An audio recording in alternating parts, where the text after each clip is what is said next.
There was an article in Scientific American in the early 70s which compared the efficiency of locomotion for various species of things on the planet. And they ranked them. And it turns out the condor won. And man came in with a rather unimpressive showing about a third of the way down the list. Somewhat disappointing. But someone there had the insight to test the efficiency of riding a bicycle. And riding a bicycle was twice as good as the condor, all the way off the end of the list.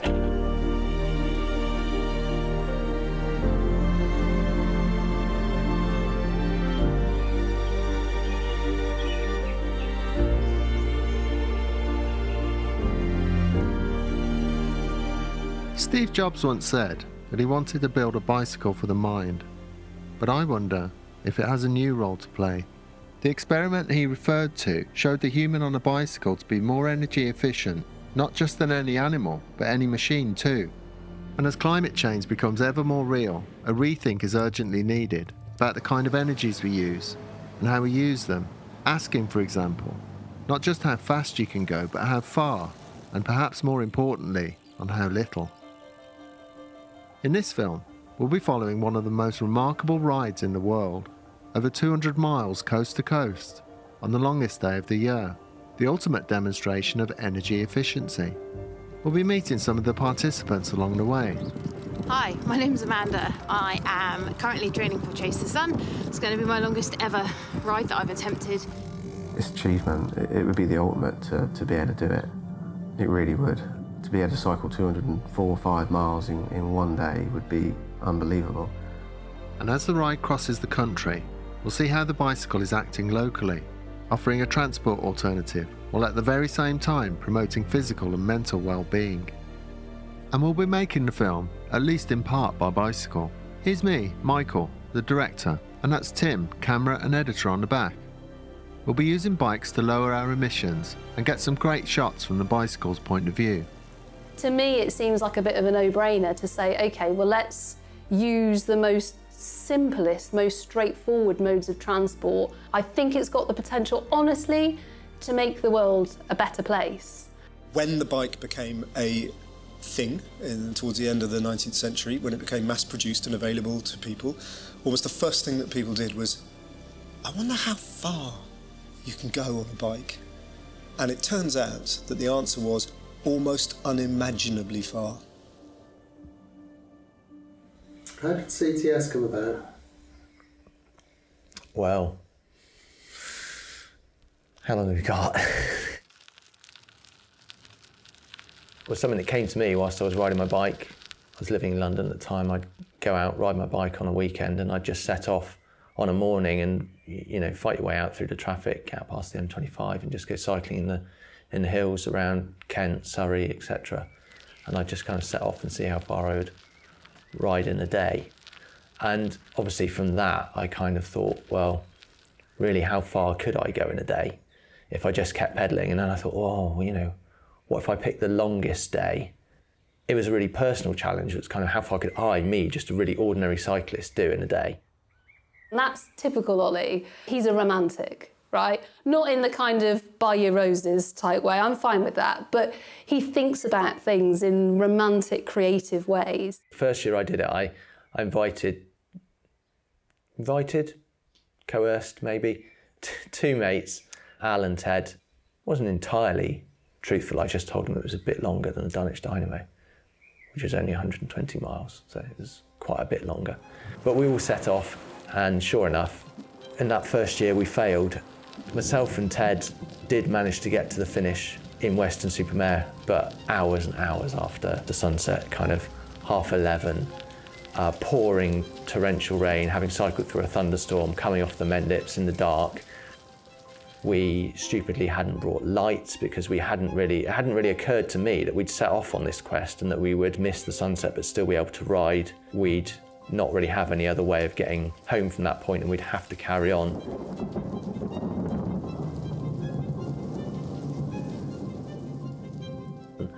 And the third year I went. Actually, I couldn't convince people who I'd asked to come with me didn't come with me that year, so I set off on my own, rode at my own pace, stopped only when I needed to, and I made the sunset by nearly an hour. I thought, wow, I've done this. I've answered that question of how far can I go in a day. People ask me for the months after, like, wow, what did you do? Why? Are you going to do it again? Can I come with you? So he's gone from how far can I get on my bike in one day to a series of, you know, increasingly global rides now that hundreds and hundreds of people do. And I think the reason that people have come along with him on that journey is because the idea is so strong. And that is Ollie. Ollie is an ideas person. It's the romance of the longest day, me and a simple machine, a bicycle.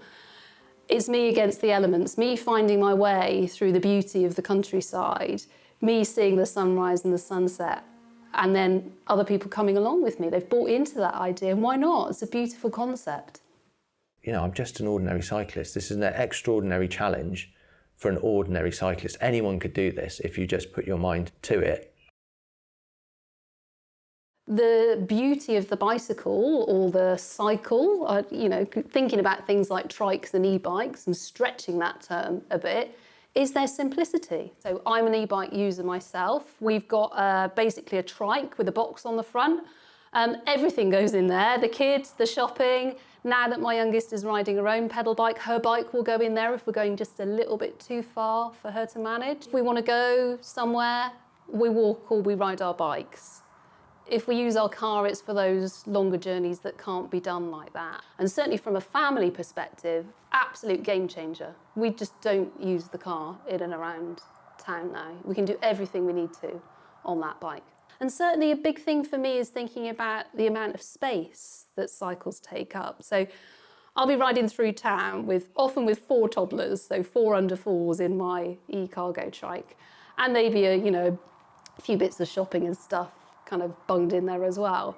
And it is such an efficient piece of kit. The amount of space that I take up versus a family car is, you know, there's no comparison. I mean, who likes being stuck in a traffic jam, right? One of the ways to get away from that is to get more people on bikes. Which way does it go around? The sun doesn't move, does it? It's the earth rotating and the sun looking like, I'll say it again. Chasing the sun, because you're literally racing the sun as it passes from the east to the west and over the sky, has got that wonderful sense of adventure.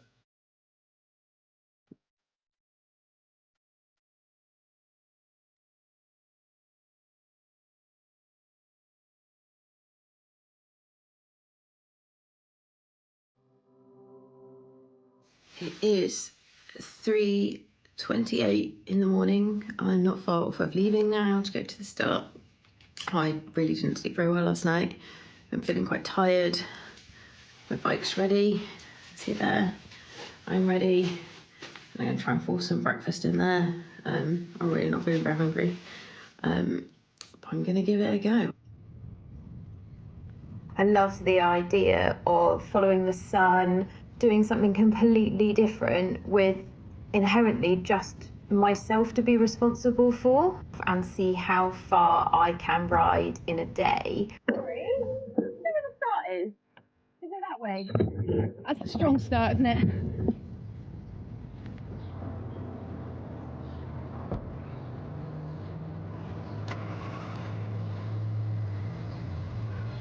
There's only one rule. The key rule is, it's a ride, not a race.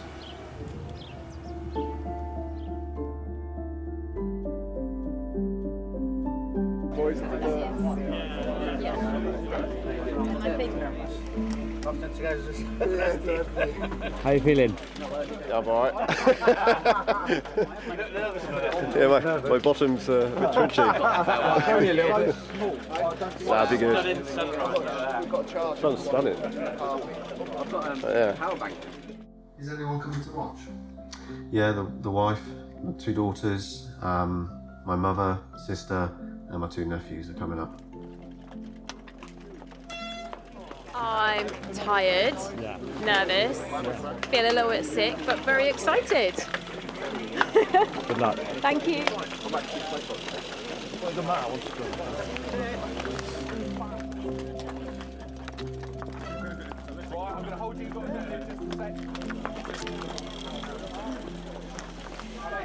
Go then. Cheers. See you later, guys.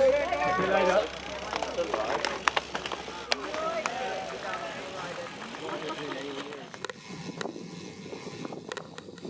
Right already, in it. I heard about Chase the Sun through my business partner, Paul. He raved about it and said it was an amazing event, and there was a real kind of togetherness with people that you didn't know at all, and one of the best things he'd ever done.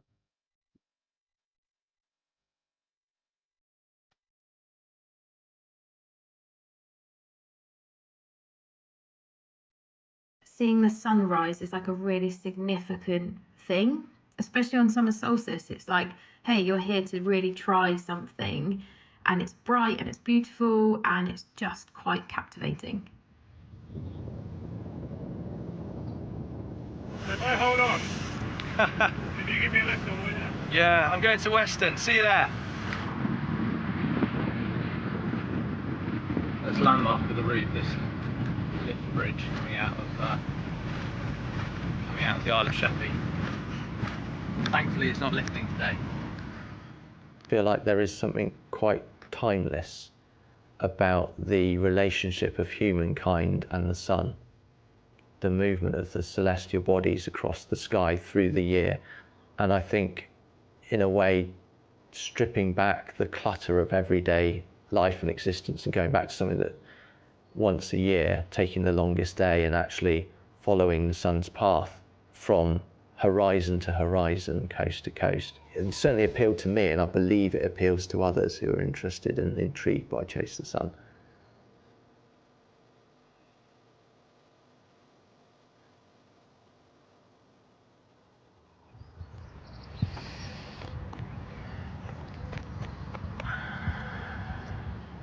Well, the lucky few got through, and the back markers have been caught by the bridge lift. Them's the brakes.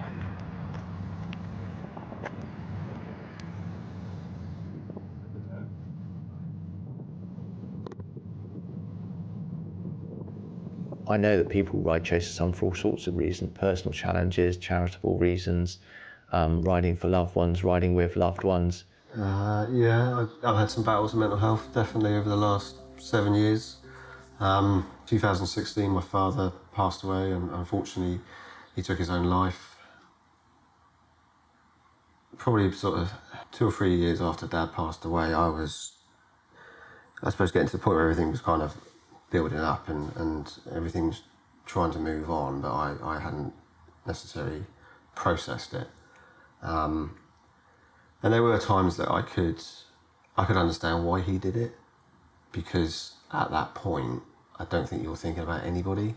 Like, he didn't think about my sister, me, or anybody, or the grandkids, etc.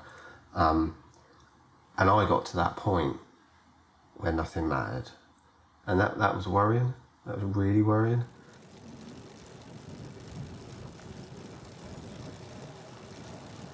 You know, whenever I'm feeling low and down, this is kind of the place I come to.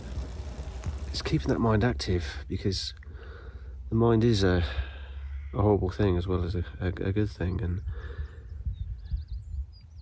it's like a reset button for me. I come up here, I clear my head, I leave it all out on the road, and I go back a much better person, a better dad, a better husband, a better friend, a better brother, a better son. And if I didn't have my cycling, I'm not quite sure, to be quite honest. We're going to do some drawing. Do some drawing? Yeah. And some gymnastics. What, ready for Chase the Sun?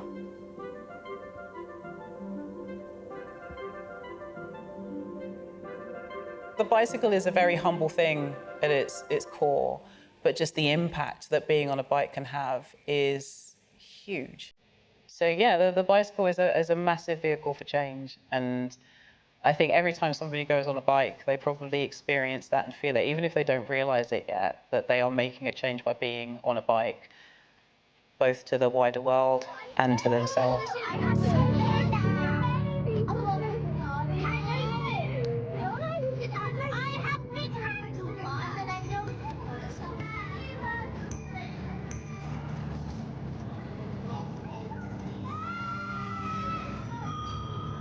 The bike bus, I first heard about it starting in Barcelona as a way of creating a safe space for kids or people who are less confident cycling to get to school. And that's what we've tried to model. I say we, my wife is Emma, is the main sort of champion in our little neighbourhood. Second rule of bike bus, in fact, it's probably first rule of bike bus is, yes, Louisa? Have fun, that is definitely in the top 3. There's 3 rules of bike bus. Listen, stay together and have fun. Bike bus, dead simple concept really. It's about getting kids on bikes, start from a shared destinations, 8:30, off we go. And in one sense, it's like a mobile cycle lane. In the UK, we're not that great at providing segregated cycle infrastructure. We know that that's one of the biggest barriers, particularly to younger people, less confident riders. So it's a way of getting around that, basically, and saying, let's all ride together, adults who are more confident riders, keeping us safe. And it's just joyful to see the kids riding along, chatting to their mates, having a little bit of a free rein. That's it, basically. That is a bike bus.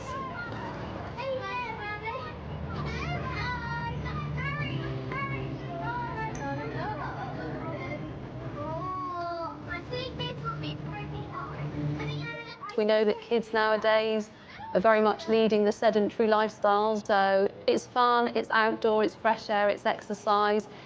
It's breeding that sense of independence as well, and that feeling of getting there under your own steam, I think is a really, really brilliant thing for kids to start to recognise and feel normal about.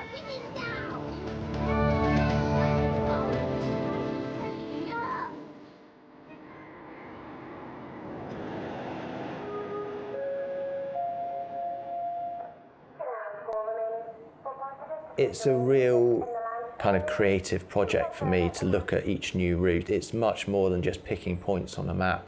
I really want to tell a story of the country, of the geography, of the history, of the people, the places, the activities that exist today in those locations and also that have existed over time.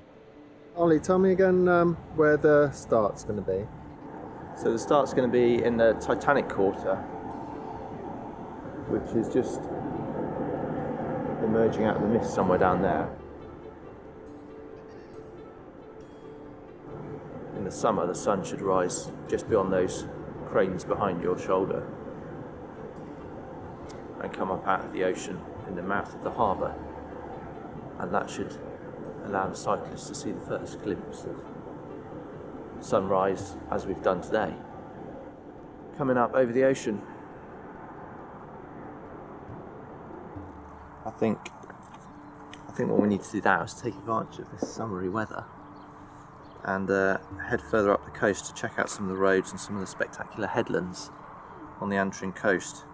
I'm a bit of a maps nerd, really, so I look at maps and I imagine the landscape, I imagine the experiences, and once I've got an idea in my head, a goal, a target, I then want to go and make that real, experience that geology and geography and contours and views and vistas that I sort of imagine by looking at the maps. There really isn't much in the way of facilities. There's a toilet at Crana, but there's no shops or anything that would help you out anyway. So next stop, if you were to continue on this road, would be Plum Bridge. And then I guess if you're cutting the corner at Barnes Gap, you're coming into Gorchin. So it's actually the planning, the research, the sort of imagination of the ride that's inspires me, and then I get out there and I pedal and I try and achieve that and see what that actually is in reality.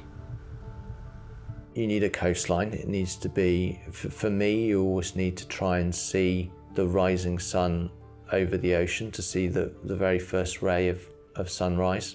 And then you need obviously to find a complementary finish point where you can see the sunset over the ocean, and that's two coasts, normally east and west.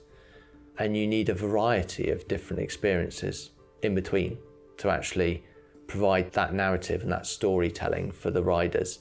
It's not 200 miles of the same terrain, the same topography. It's got to be a kind of collage.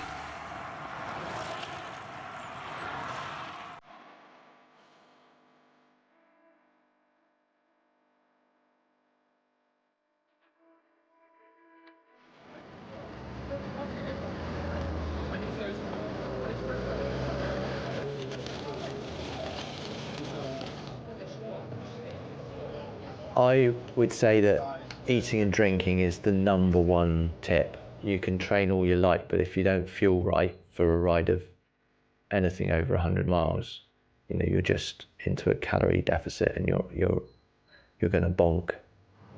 Steve's team have reached the top of Anneley Hill in Crystal Palace. In parts, it's a 13.5% gradient.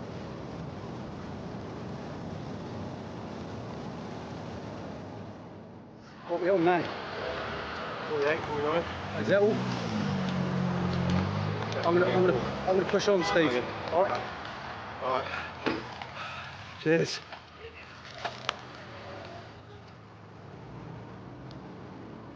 As well as fuel from food, riders undoubtedly benefit from team spirit. And there's some good news for solo rider Amanda.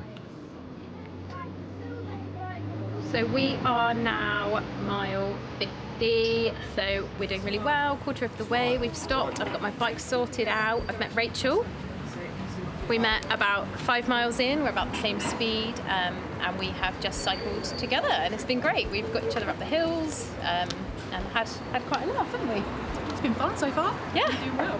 So I think our plan is just to sort of stick together and see how we go. But it's going to be both of our longest rides. So yeah, feeling good. How are you feeling, Rachel? I'm feeling surprisingly good considering we've just gone up that massive hill. So achievement. I feel I made a massive achievement. Looking forward to hitting that 100-mile mark. So spirits are high and we're on our way to lunch. Let's do this. Oh, don't feel that bit. Oh yeah.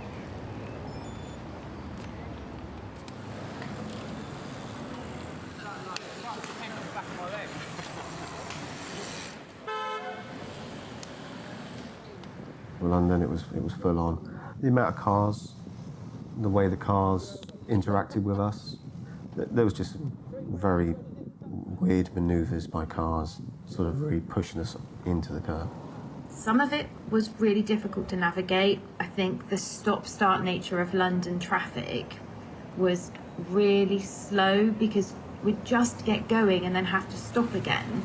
We got a little bit lost. We were trying to pick up the local highway, and not being local, you don't know the cut-throughs, you don't know how you can sort of dodge around bits and avoid things, and it was a challenge going through London.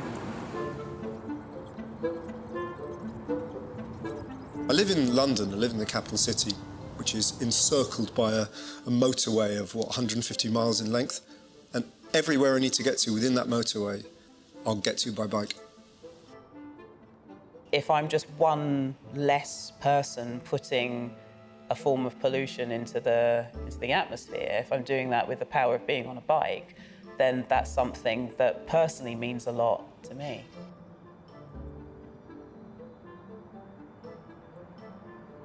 When I first started cycling in London 13 years ago, it still felt like it was a bit of an alien activity to do.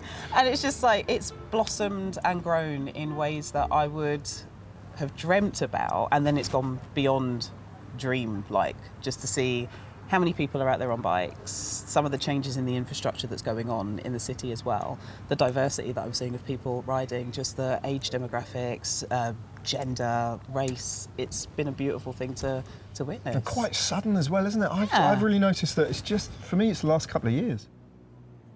The Kent Velo Girls in their striking pink jerseys are a staple of the Chase the Sun rides.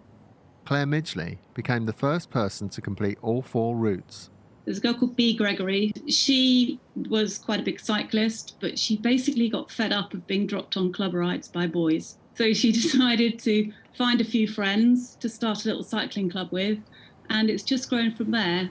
At the beginning, I think we were a little bit of a laughing stock in the cycling world, but I think we have quite a bit of respect now. People overtake us at the start, and then at the first rest stop, we're there again. We keep coming across people, you know, we keep seeing the same people again and again, and they may have whizzed ahead of us at the start, but it's a bit hare and the tortoise, you know. You literally feel the respect build as the day goes on, as they suddenly go, oh, actually, maybe when they saw you first thing in the morning, they thought, oh, okay, there's a bunch of women, but see us, and we keep going, and we keep going, and we keep going, and we're very steady cyclists, you know, just a quiet determination to get the big events done. I have noticed over the last several months a huge increase in the number of women cycling. One of our straplines, no one's ever left behind. You know, we will always look after everybody.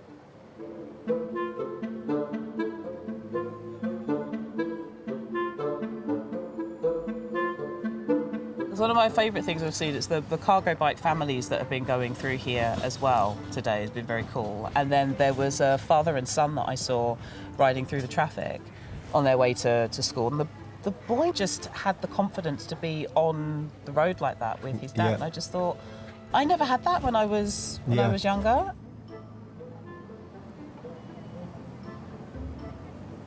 This crossroads was insane Yeah. when we rocked up here. Honestly, I've never seen anything like it. All directions, bikes, cargo bikes, scooters, like that, and not a car in sight. No. It was really quite a template for how the world should be operated, how the built environment should be operating.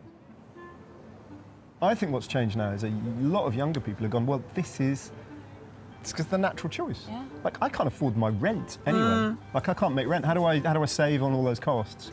Get on a bike. Turns out a bike is like the best way, straight away, of saving so much money. So I was in London a couple of weeks ago, and there it is really, really noticeable how many more people are on the bikes, you know, going about their daily business effectively. And I think a lot of that is about that cycle infrastructure that's been put in recent years.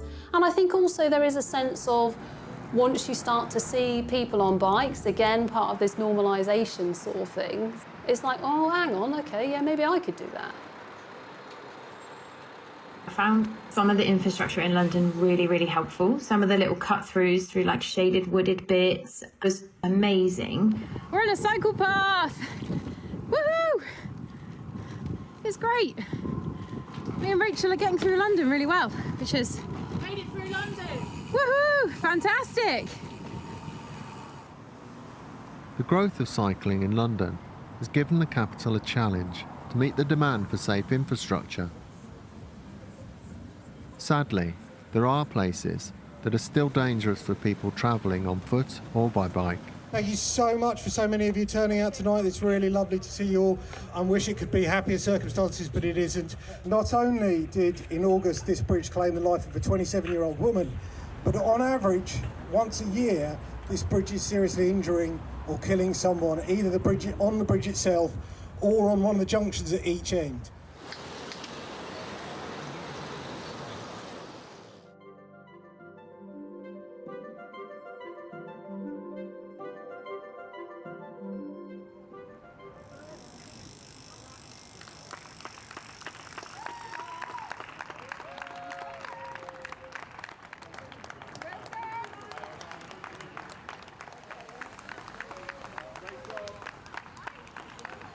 Just stopped in Bike Shop for 5 minutes at an amazing bike shop who let everybody use their toilets. They've even offered us coffee and there's cake. How lovely is that?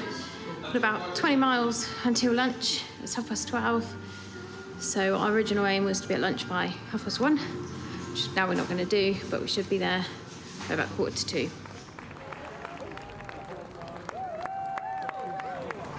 So Life Cycle is a charity and our mission is to transform lives and the environment through cycling. We felt that Chase the Sun's kind of ethos and their values really coincided with ours. We had a fantastic team of some of our Two's company participants. So that's our blind and visually impaired adults who are riding on the back of tandems with sighted volunteers piloting at the front. And they did it as a relay. And again, they did fantastically.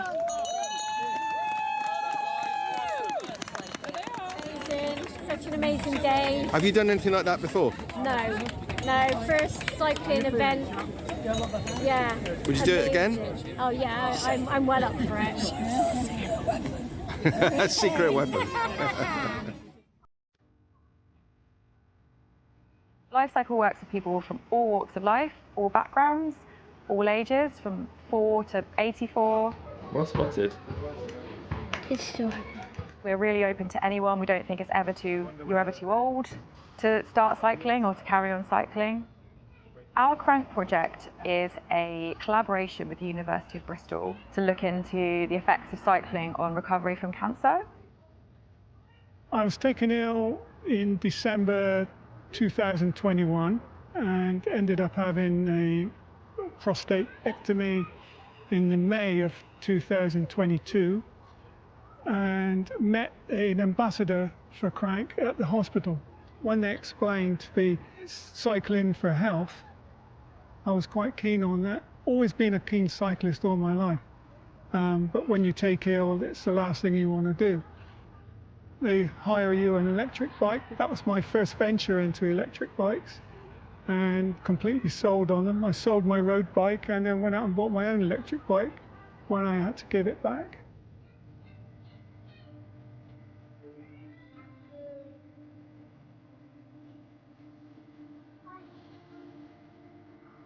I think electric bikes are seen as a way to kind of get people cycling who wouldn't otherwise be able to.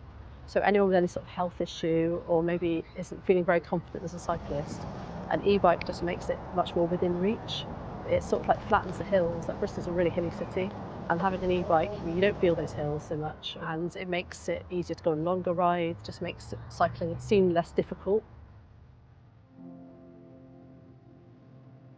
Everyone so far has found it positive. I think it's had a real impact on quite a lot of people's fitness and health and mental health. And it's been great for people to get out and about and meet other people that are going through the similar issues. So we've had quite a lot of group rides, and the feedback has been really that that's been the main benefit of that, is to sort of like talk to others about something that isn't always that easy to talk about whilst enjoying cycling. Do you want to try it then just once more on the EMTB one? So then you've got a little bit more assistance now. More assistance? Yeah. And then, so it'll take you off a little bit faster. Yeah. So just go for it. Yeah, try the loop. Yeah. Yeah. E-bikes allows different groups of people to ride together that probably wouldn't. So for example, like my dad and myself. Dad's coming up for 80 next year. So Dad recently got diagnosed with tongue cancer and also cancer of the pancreas, and it's really super early days. He's about to have his first operation in 2 weeks' time, and then he's obviously going to be in and out of hospital for probably the foreseeable future, really, as they try and treat the other cancer of the pancreas. Being able to ride a bike with him is something that we don't do often, but it's still amazing to be able to do. And to still be able to do it now, at that age, it would never be possible without using an e-bike. It's incredible what people can do, and hopefully there's more people out there that the barrier of thinking, oh, I'm too old to ride a bike, I can't do that anymore. It's taken away so many of those boundaries. Beautiful sunny day. I just hope I stay fit and healthy to a ripe old age, and that's the great thing about cycling. If it does get to a point that I need an electric bike, then I can get an electric bike and I can still climb Dartmoor. That's the great thing about cycling. I can pretty much do this until the day I pop my clogs. Since I was 80, what did I do? Well, I did a 24-hour bike ride, but that's not long distance. The longest cycle run I've done, it was 1,008 miles round Scotland. And I'm in the Guinness Book of Records as the oldest female to have cycled from Land's End to John O'Groats. People say, why don't you buy an electric bike? You know, I say I don't want an electric bike. I want to power myself along on my bike. I like to think I'm doing this. I'm getting to the top of the hill, I'm sweating, I'm huffing and puffing. If I had an electric bike, I'd be at the top of the hill and say, oh, that was easy, oh. You know, I like to push myself. I'm almost like punish myself, I don't know why, but there you go. But if one day comes and I'm not so strong, well, it's bound to come. I might consider it, but at the moment, certainly not.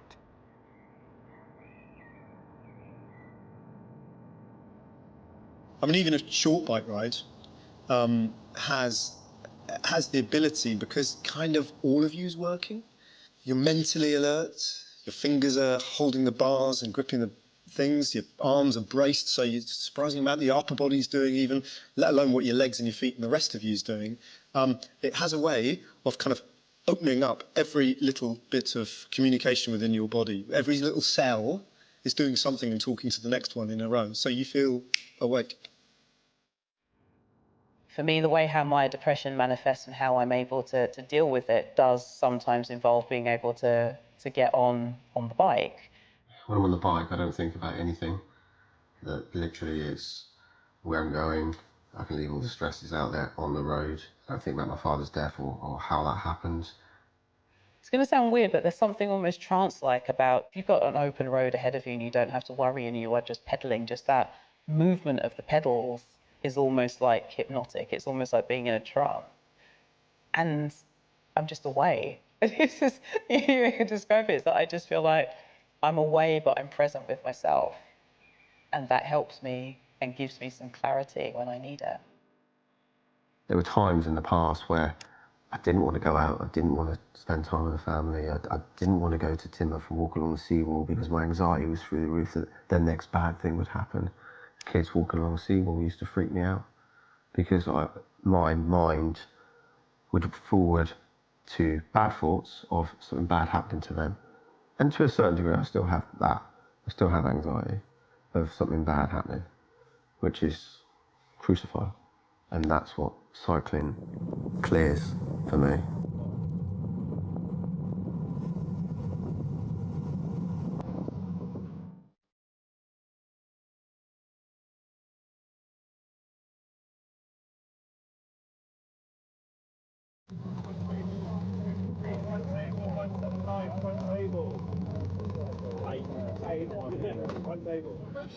There's a tap there, fill your bottles up with water. Bike park up the top, you got food, toilets, everything's that way. The cadets will watch your bikes for you. Yeah, we leave the bikes in there. Yeah, the cadets will watch them for you.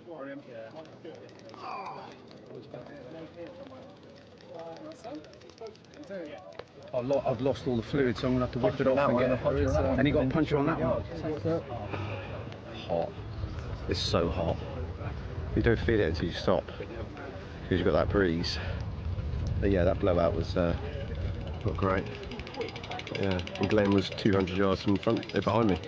He had it, and then the bloke in front of me said, pothole, I hit it. Back wheel went pop, handlebars went straight forward. Stevie, you want a bit of this? Fortunately, Steve's team have support vehicles and all the kit they need to keep them on the road. We all look after each other, we'll keep an eye out for each other, we all push each other on. They're a decent bunch of people. I'm not a quitter, and I would never quit. I will get it done, and I want to be there by sunset.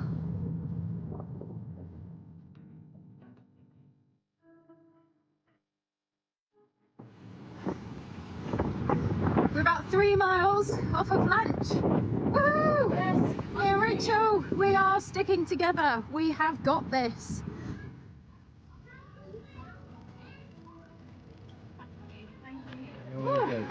There he is. So slow getting through London. For the last 20 miles, we've been kind of going, come on, just 20 miles. We've just kept going. Miles. We haven't stopped really, have we? No, so this is nice break. Just to try and make up the time, really. So I think we were going to go for a 10 o'clock get in, and now we're just going to go for let's just finish at some point, and do the distance and enjoy the ride.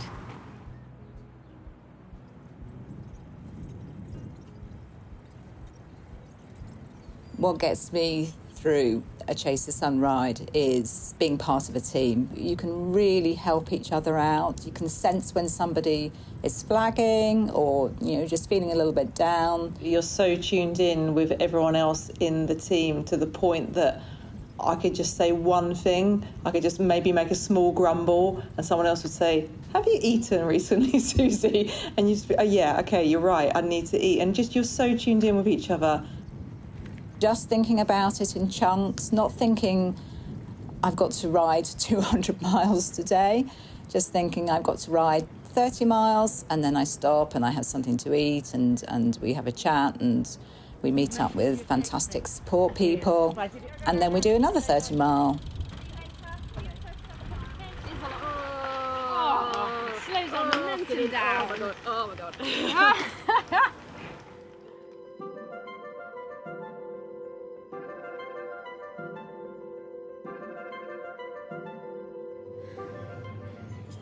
We're at about mile 130. It's very, very hot. We keep seeing a lot of people drop out. We've just stopped at a shop here to get some more fluids because it is unbelievably cooking. It's making it really hard and really slow. I can remember one year in Italy where it was so hot, like literally baking tarmac. There was no shade, you couldn't get your temperature down. We saw a fountain and you just dunked your head straight into the fountain to just cool off. Sunset is 9:33. I have to make 9:33. Mile 180, 24 to go. We're still going. Woohoo! It's very hot and hilly. Any comments, Rachel? Probably noticeably harder and noticeably hotter. Summarised, it's getting hard. You know, as you come into the afternoon, you might pass the local cricket games in the quaint village greens and pubs of you know, rural English countryside. The white horses in Wiltshire and the Vale of Pewsey, you know, they signify something over time.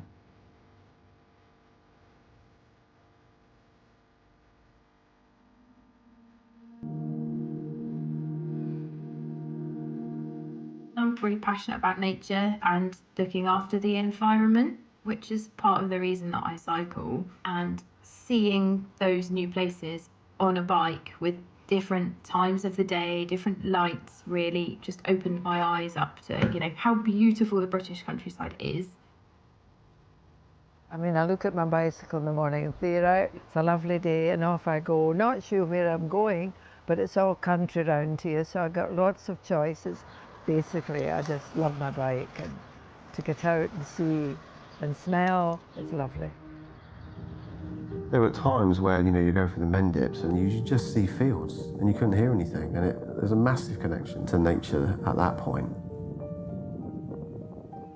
There was a point riding through one of the country lanes where we just had a buzzard fly right over our heads, and it was sort of going down the lane the same speed that we were going down the lane. It was one of those moments that you think, this is incredible. There is no other way that I would have experienced this if I wasn't riding my bike.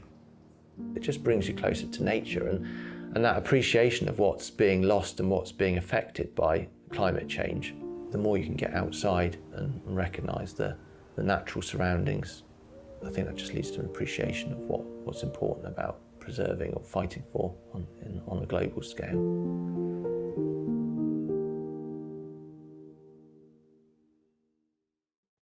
So one of my favourite artists, probably the inspiration when I look back to Chase the Sun, is Richard Long.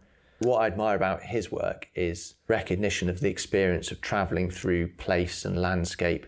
He embarks on these walks, these meandering walks from a particular landmark or waypoint, which he then traces, and the art is the representation of the experience of getting between those points, recording what that walk was for him. He often walks them. He's also a cyclist, as I understand. Hello. Richard. Hi, Ollie. Hi. I'm Ollie here. Okay, welcome. Richard, lovely to meet you. Come in. Thank you. Yeah, so this is where I live. And you come from Bristol, do you? Bristol's my hometown. Oh yeah. Well, as you probably know, in my work, I've used sunrises and sunsets quite. Yes. So one of my earliest text works is this one. See, you know this one. Yeah. A Midsummer's Day, a westward walk from Stonehenge at sunrise to Glastonbury by sunset. Following the day. 45 miles following the day. Yeah, I love that phrase, Following the day, yeah. Yeah. So I'm interested in all the different levels of visibility, accessibility, permanence, impermanence. So all those different combinations and the choices that I can make in all the different ways of making art. So what do you think about when you go on a walk? Do you have the beginning and the end prescribed, and then you? Yeah, sometimes, but sometimes. So for example, that the Stonehenge to Glastonbury, that was a very preconceived, and I have maps to follow and everything. But other walks, I might start a walk with no preconceived idea, and then the work develops as I go along. So just exploring and waiting to see what makes itself apparent to you. I think so. Yeah. I mean, that chimes with the idea of the Chase the Sun route, which was intentionally like a geographical cross-section, taking people on a journey from the wetlands through the outskirts of London. You get a glimpse of the CBD and the Gherkin at the time, and then you move on into the lanes and the pastures. You go past the White Horse and the Vale of Pusey, and then you come on to the Cheddar Gorge.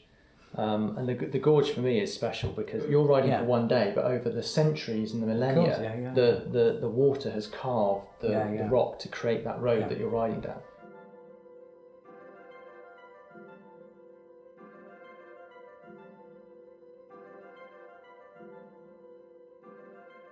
Cheddar Gorge, which is a real iconic landmark and something to motivate people on the south route to ride towards Cheddar Gorge and then enjoy the descent through that amazing rock formations that have been carved over centuries, over the millennia really. It feels like a cinematic experience. You know, the sensations are coming to you, being carried on the wind almost as you move through the landscape.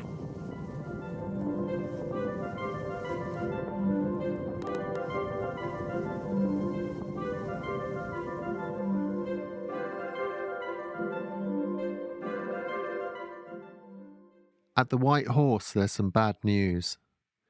The heat has taken its toll, and Rachel has retired early. Amanda is now alone. Hey, I'm about 145 miles in, just gone past the White Horse. It's 22 minutes past 7. I am shattered. 31-degree heat today has destroyed me, made it really hard. I feel proper emotional right now. I don't know whether I should keep going and get in after midnight or just get to the visors and bail, because I don't know if I've got another 50 miles in me in this heat. I'll be absolutely gutted if I make that decision. 2022 was the year that Britain experienced 40-degree temperatures for the first time. The day of the Southern Ride started hot too. But by the end of it, temperatures had plummeted from 30 degrees Celsius to a mere 12. And then came the rain. It was a day the Kent Velo Girls will never forget. It was quite frightening, you know, it was raining so hard, it was so windy, we got almost blown across Cheddar Gorge. Those last few miles were really tough. It was the hardest ride I've ever done. The awful thing was that it had been absolutely beautiful weather and a beautiful sunrise. By lunchtime it had started drizzling and it was just biblical in proportion. I thought we were going to get blown away going down Cheddar Gorge. I don't know how we stayed on the bike.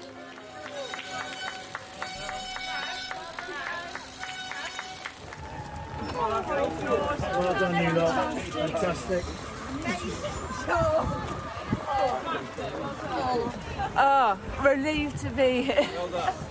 Can't tell you. What time is it? Very cold, very wet. Cars really... can't feel my fingers. Hard. Tough ride. Really. I've certainly never been as cold and as wet in my life as when we finished that.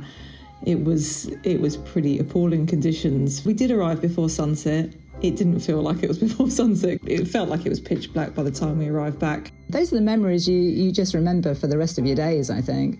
Caroline phoned up her husband and said, "We've made it, and if I ever say I'm going to do Chase the Sun ever again, talk me out of it." So of course she carried on and did Chase the Sun the following year. Oh yeah, I'm a fully committed year-round cyclist. They say something like, don't they, there's no such thing as the wrong weather, it's your gear. Sometimes it can feel perhaps a little bit cruel getting your kids to ride through the cold and the wet and the dark. So partly for us, the cargo bike is the perfect middle ground there. It's like, I'll ride you. You can sit under the cover this time. I'll let you off. It's a very cold morning. I want to get moving. When I'm training for one of my big bike rides. I've got to go out in all sorts of weather, whether it's pouring or wild and windy, and I must say I don't enjoy that. With the rain pouring down on me, no, I don't enjoy that. My best cycling experience in the rain happened in Tuscany. So that was when I took part in L'Eroica out there. Well, the most memorable experience has got to be the first one when we got up onto the Mendips, and as night was falling, the heavens just opened and we had the most spectacular thunderstorm play out on the coastline, marching towards us. There was the threat of rain, and they were saying that if it did rain, it was likely to be one of the wettest L'Eroicas that they'd had on record. And I'm thinking, oh, this is not going to be fun. We just knew that there was nowhere, no train stations for miles, and we had to just get down and keep going into the storm, out of the country roads, and eventually get to the coastline. And it heaved down with rain. The skies truly opened. And some people did bail on the ride. They did turn around and actually head back to the vineyard that we were staying on. And I never felt more alive. I loved how the rain fell on my skin. I was just happy because I was doing something so far detached from what I thought I could have done in cycling. It's ironic that some of the most idyllic places that Chase the Sun riders pass through are possibly some of the worst places in the UK for cyclists who simply want to get from A to B. Public transport is often not just expensive but sadly lacking or even non-existent. It all enforces car dependency. Touch feet. Go! We've got wobble on. Off we go! I think there's huge challenges in most rural areas, and particularly here. There is no cycling infrastructure. If I want to go off the main road, I'll use the pavement because that's the only way of getting off the road. And those pavements generally kind of stop at certain places. It gets to the end of a village or the edge of houses, and then it stops and there's nothing. I can't see that there's any progress, and it's something that I've noticed more now, being a mum and starting that school run and realising actually I want to be able to ride to school. I don't want to have to drive the car. But the reality of doing that, it's pretty hard. And when you realise lots of people that live even closer to the school than I do, and they all drive to school, even though they live a mile away because there's not even a footpath to get them to the school. So I think actually here, there's nothing being done. We've got a village here that's got houses on, and it's still a 50-mile-an-hour limit. It's more and more about making the car easier to travel and making people trying to get to work quicker by putting ring roads around places and building more houses. I feel like I've ridden a bike for quite a few years now, but I think I've only sort of thought about it in a more reflective way, probably in the last 3 or 4 years. So why is this journey to the station, why is that so hard? Why do I need to go around and about to get there?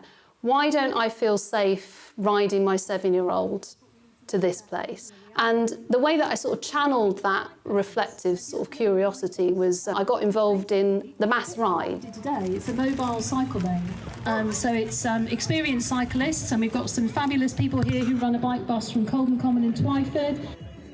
Basically, simple concept. Everybody rides the same route, converges on the town centre, the city centre, and rides around together as a mass.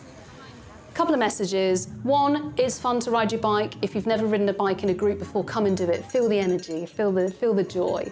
It's that. But it's also a gentle protest. It's like, look, there are people who cycle in and around Winchester. Here we all are at the same time. We're harder to ignore, right? Here we are in the midst of the mass ride. Great turnout this time. Great day, loads of music, loads of smiley faces. Some appreciative drivers, some slightly irritated ones. But that's the way. Can't get progress without moving a few barriers. If you think about it in terms of what would it take to get someone who's never been on a bike to get on a bike, a lot of the research will say it's about feelings of safety, so real and perceived safety. And the thing that consistently comes out is segregated cycle lane. The technology exists for that, but for whatever reason, we're not prioritising the funding of that. Where does the money come from? Well, that's political will, isn't it? It's back to that. What really drove me to get involved in campaigning and the bike hub and everything else, and trying to shift the dial a little bit around here, because I realised that the sort of risk that I would tolerate as an adult, I just couldn't do with my child. Well done. Don't want to ride through it, do we? It's not nice.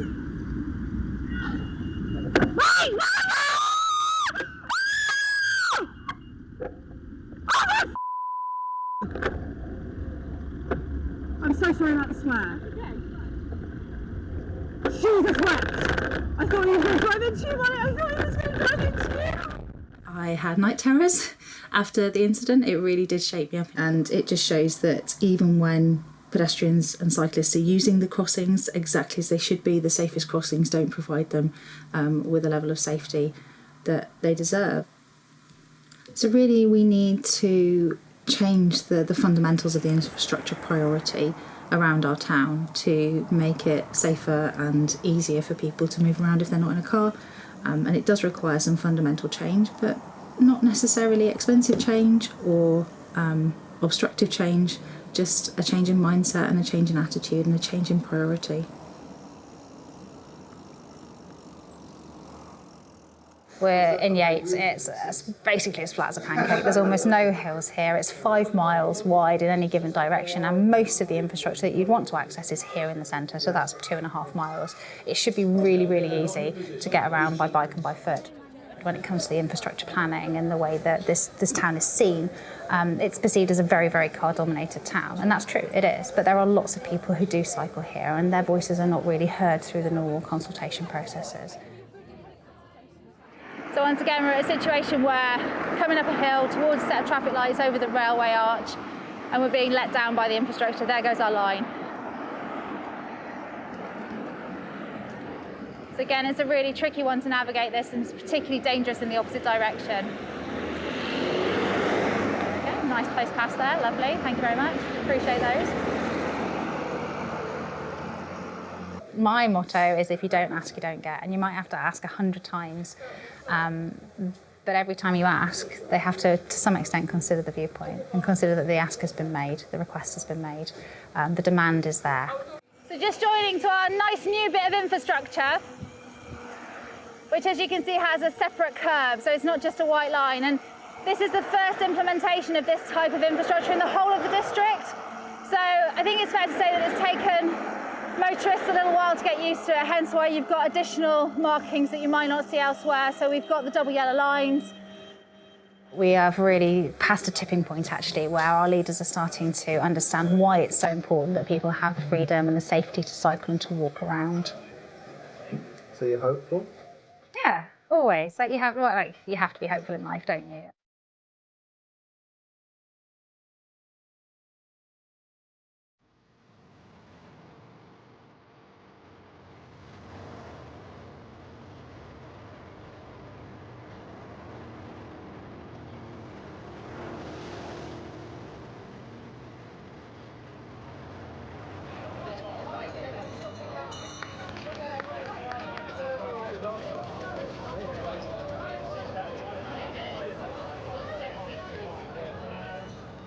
So we've got Steve's mum, Jenny, Steve's sister, Jess, one of Steve's children, Lily and Ava, and then Jess's children,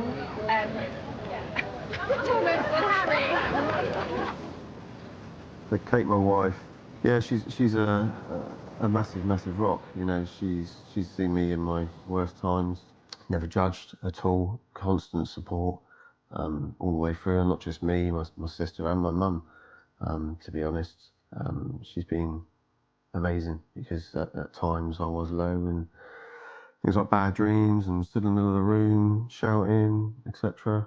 Yeah, she never judged me and just always supported me, and has never stopped me from going on the bike.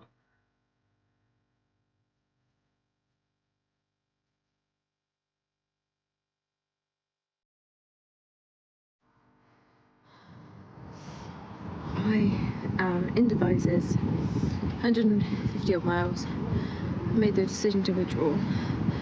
I can't keep going. I am absolutely done. It's still 27 degrees. Yeah, sad, but I'll try again next year. I'm in Wetherspoons. I feel think I've absolutely made the right decision because I'm quite shaky. I've got food, pint of Coke, I've got my bike in, and I've got a friend on the way.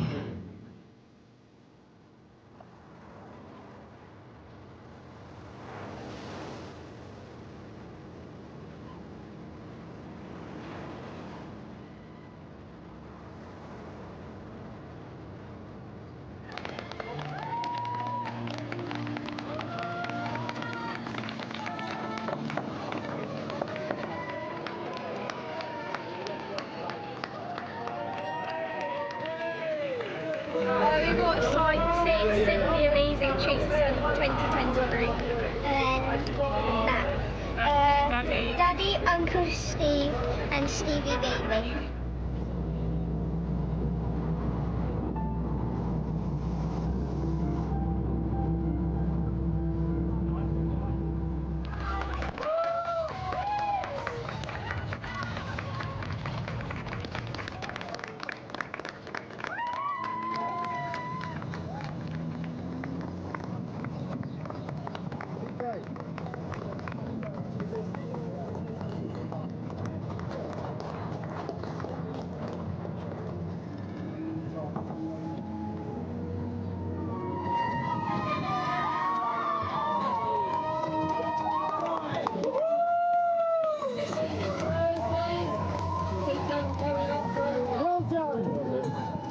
You know, a lot of friends of mine have said to me, I couldn't cycle 70 miles. I didn't think I could cycle 70 miles, let alone, you know, do 204 miles. If you've got stress in your life, which most people have, whether that's family, work, friends, it could bring that balance to their life.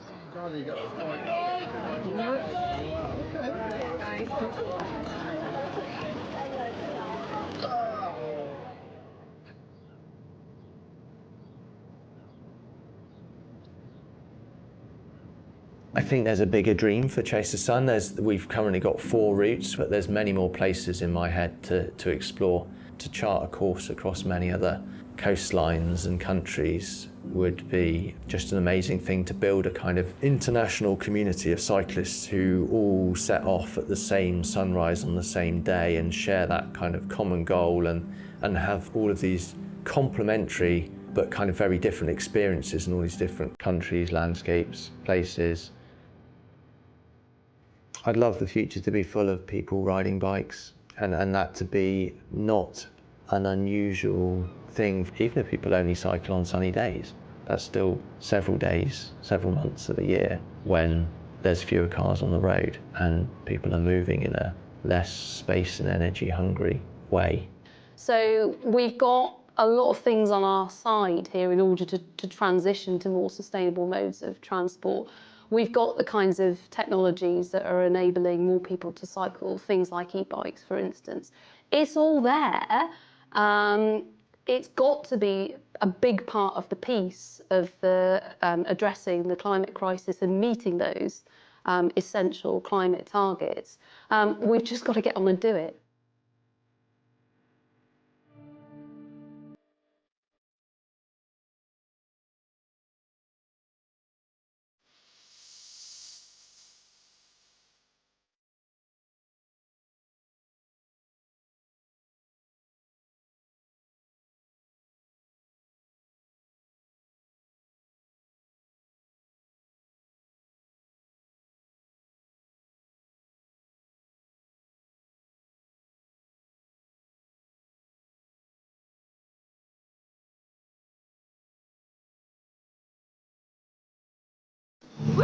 It's a shit. Well done, guys. Awesome effort. Well done. Absolutely. Next year, I am taking this on again. I've got unfinished business.